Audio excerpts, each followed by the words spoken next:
Find X. So this is actually the hottest phone on the planet right now, purely thanks to its really unique design. Oppo actually has a history of doing kind of insane things with flagship phones, but they don't do them very often. They specialize in the mid-range. But you might be in this world with lots of notches and compromise, in walks the Oppo Find X.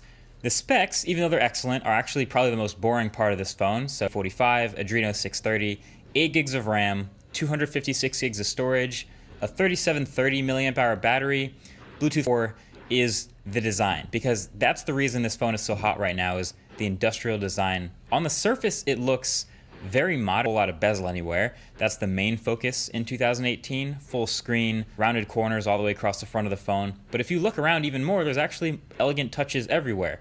Little unorthodox, kind of tapered on the sides, but there's a blue and a purple version actually. This is the purple, which is called board shimmer just on the outsides of the phone, while the middle stays dark mirror finish. Glass back, but no wire. That's also the case for this phone, but some awesome design to distract you from that. So you got a real speaker up there instead of using an under glass solution. The whole phone is a little, but I'm totally fine with this. And for me, it's more about the solid weight. Like this phone at all, sadly, but it has this unique sort of concave shape with the USB-C port, the speaker, and the dual SIM card tray.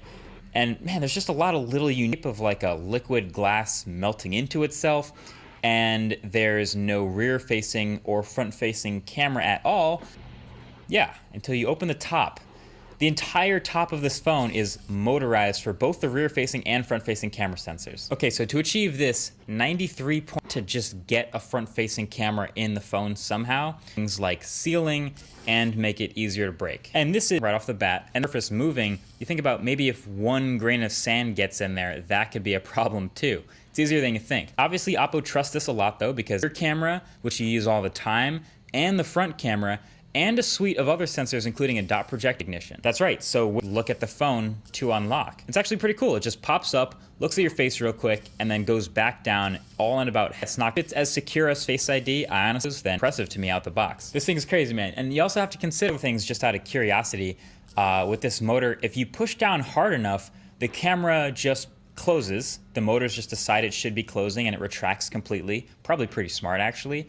And then if you put enough resistance on the top with the camera and it's trying to launch by itself, it'll pause, wait a second, and then it'll try again, and then just keep holding it and it'll just keep trying over and over. It's not really going to grind its gears trying to go against resistance, so it has a couple fail-safes built in. But I also found that I can pull the top of the phone open. So you can imagine it's not the most durable mechanism in the world. If a grain of sand gets in there, like I said, that's probably bad news for more of the internal parts. And that interesting, creative design in a smartphone, just when we thought it might have been getting kind of boring with everyone doing a notch and dual cameras and the